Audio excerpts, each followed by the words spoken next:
Po dlouhé a náročné cestě jsme konečně dorazili do historického města Oudane, ležícího na náhorní plošině Adrar.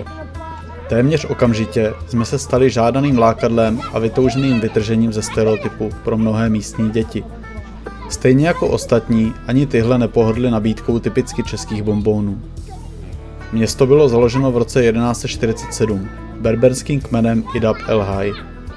Jeho zašlá sláva, kdy bylo město důležitou spojnicí pro obchod mezi severními a jižními státy, je již dávno pryč. Nicméně odkaz z této doby v podobě starobělého Ksaru zde odolává písečným porivům hrdě dál.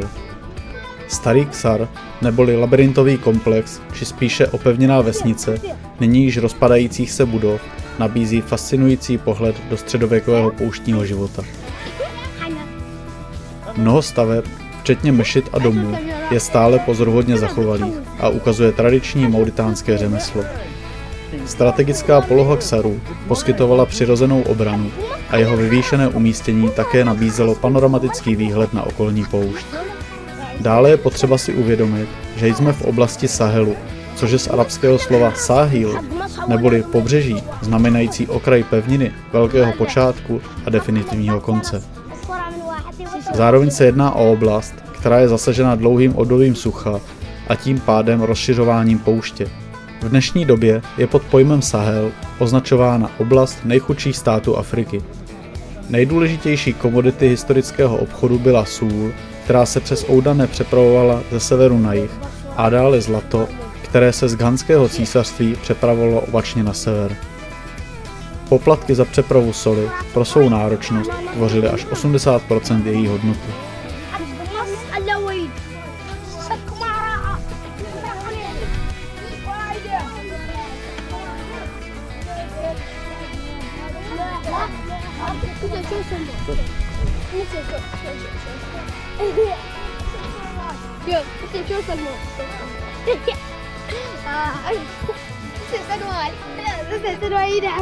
الراعي فيكم شو البصل فيكم الراعي والله يمين الراعي فيكم سمع الموتوك ايه مشي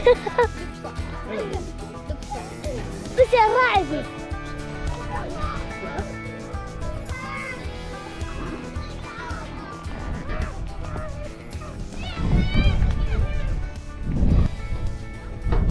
To máš schválně tady při to?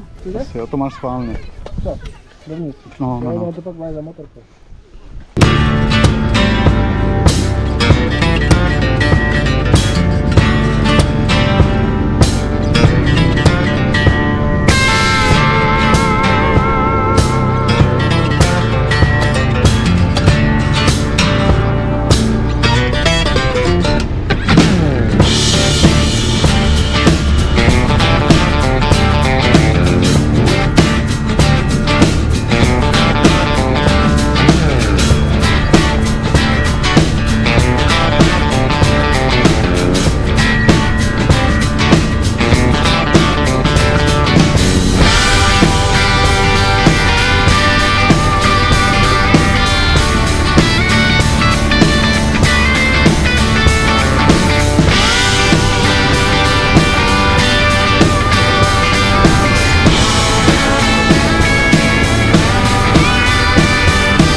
Já mám tuhletu jako cestu radši než ten písek, prostě tady se mi to neboří, akorát se prostě snaží hýbat šutrům a je to opatrně, ať se nekurvíš motorku, no samozřejmě.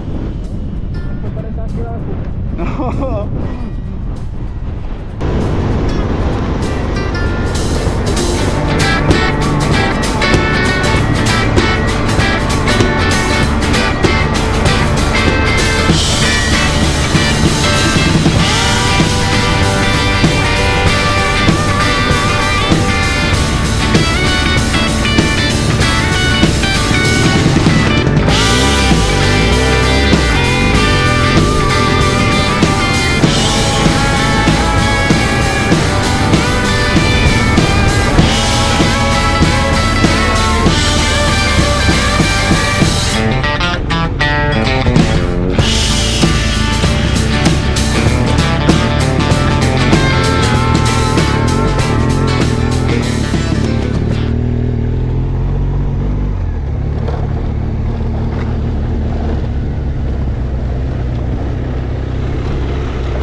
Co? No.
Nikdo neříkal, že to bude.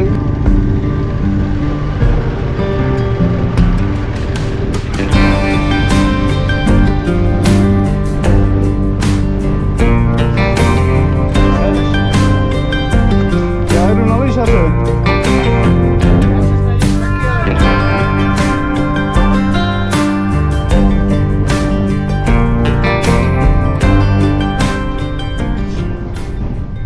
Po zdánlivě nekonečných kilometrech jsme konečně dorazili do cíle. Jedná se prakticky o hromádku kamení v poloměru 50 km. Není to kráter pod apodou meteoritu, tak jak by asi každého napadlo, ale spíše mistrovské dílo přírody, které vznikalo po miliony let. Kdysi se zde nacházela obrovská kupole hornin, která se pomalu vyzdvihovala z nitra země. A pak vítr a voda, neúnavní suchaři pouště, začali svou práci. Postupně obrušovali měkčí vrstvy hornin, odhalovali ty tvrdší a tím vytvářeli tyto fascinující soustředěné kruhy, jako byste loupali obří geologickou cibuli. Je to živý důkaz toho, jak dynamická a neustále se měnící naše planeta je a jak silné jsou síly eroze. Jelikož jsme prakticky dorazili do cíle a s takto těžkými stroji již není možno smysluplně pokračovat, provádíme tedy výstup na jeden z vnějších okruhů oka Sahary a po 1000 kilometrech jízdy otáčíme zpět.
postavíš?